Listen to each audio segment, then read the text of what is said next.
And then we also have giants that are still allegedly around today.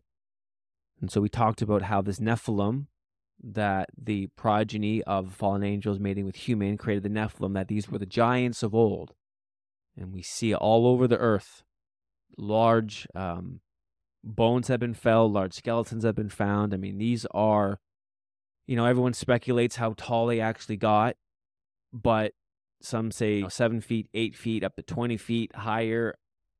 Who knows? But the point is, these are the giants, and there are modern day accounts, not just of really tall people. The tallest man in the world, I think, was I forget that dude's name. His name was Robert something. He was like 8 feet 11. It's not just a tall guy, but these are tall, freakishly tall beings, but have the mobility and the agility of like a 5'10" running back in the NFL. So like a 15-foot built, jacked dude with the speed and the agility of like a 5'10" running back. These are freaks of nature, literally.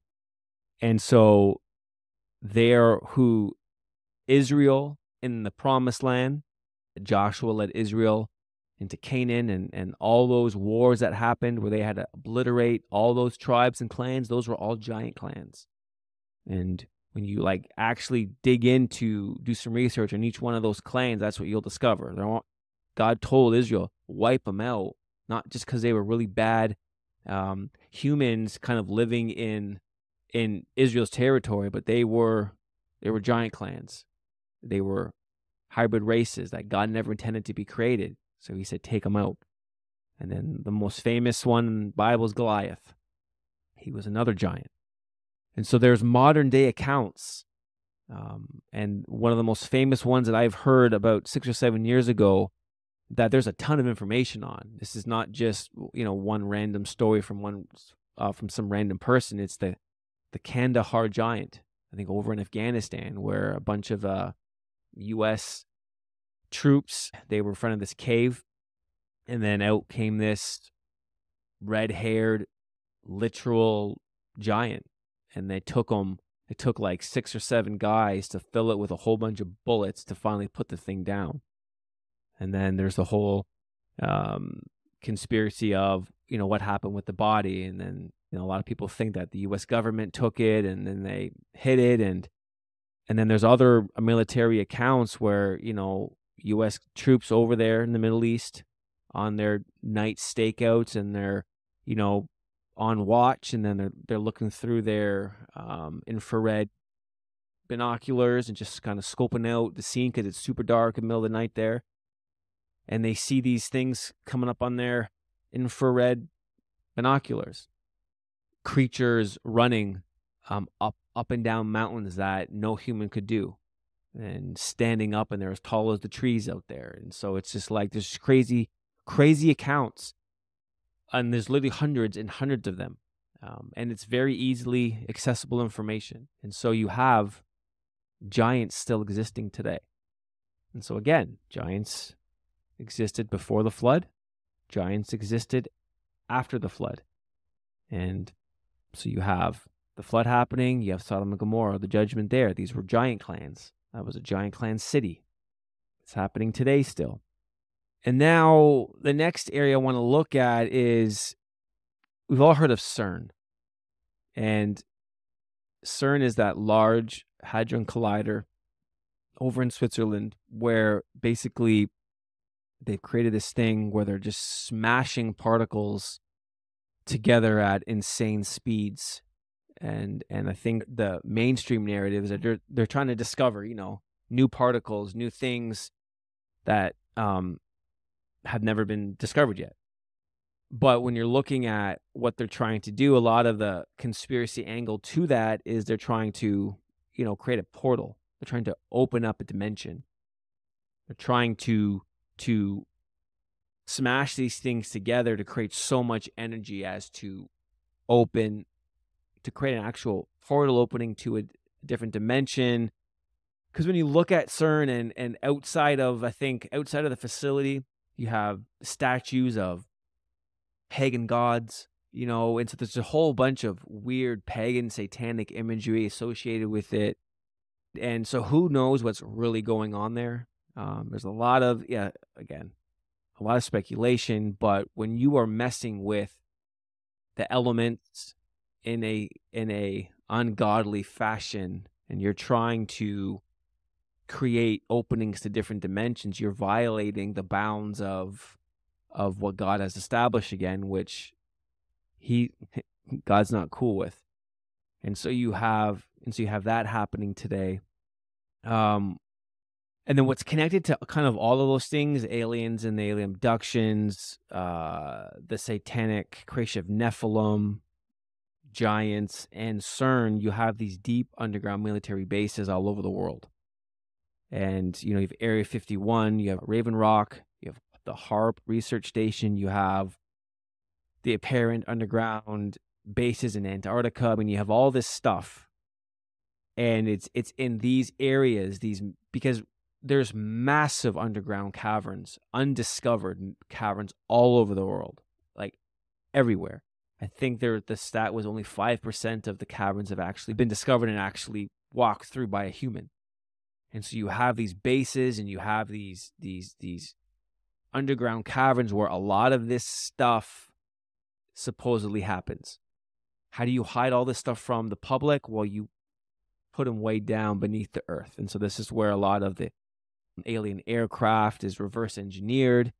This is where, a lot of the aliens that have been recovered by the U.S. government, this is where they're kept.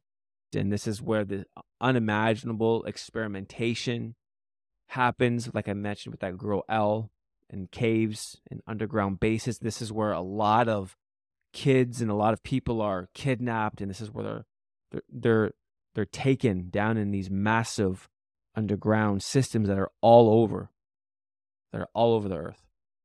But again, that's a whole other episode in itself that I want to get into. But this is where a lot of this forbidden stuff is practiced, and this is where it happens in these bases. And then next, I want to talk about one of the things that the fallen angels, when they came to Earth and they mated with the human women, they also taught them forbidden knowledge. And so I want to get into alchemy, and I've recently been introduced to this. And basically, alchemy is the transformation or transmutation of matter and reality. And so this is where you get into, witchcraft and sorcery and magic and enchantment. And so the dictionary of deities and demons is a very dense scholarly work that basically goes through the Bible and picks out every mention of a demonic entity, a creature, and it defines it. It's a dictionary of all those terms. And so what they define as what these fallen angels did is they said that the Watchers, they imparted illicit revelation. So the Watchers is another term for fallen angels. The Watchers imparted illicit revelation about astrology, roots and spells, and the making of weapons. So that's what they taught humanity. And then another writer, he says this. He says the fallen angels taught their wives and children a variety of new technological skills, magical knowledge, and occult wisdom. And this suggests that psychic abilities and magical powers were originally an ancient inheritance from the angelic realm, from the fallen angels. This is that illicit occult wisdom that was taught, given to early humans. And then in the Luciferian tradition, branch of Satanism, this is known in spiritual and metaphorical terms as the witch blood, elven blood, or fairy blood that is possessed by witches and wizards. And then the Wycliffe Bible Encyclopedia, he defines a sorcerer as one who was said to have superhuman or occult power by virtue of spells, magic, or secret knowledge obtained from evil spirits. Okay, so basically that's what alchemy is. It takes matter and reality and it infuses it with witchcraft and sorcery to create, to alter, to transmute reality and matter. And I know it sounds very fantastical and it sounds crazy, but this is the kind of stuff this is the forbidden knowledge that when you look at groups like the Illuminati and the secret societies, this is that knowledge that is passed down. This is the knowledge that is sought out. This kind of stuff is what the angels taught humanity in Genesis 6. That it wasn't that they just taught them metallurgy, how to make, swords. They were teaching them how to take the materials, metal and all that stuff to create forbidden technology.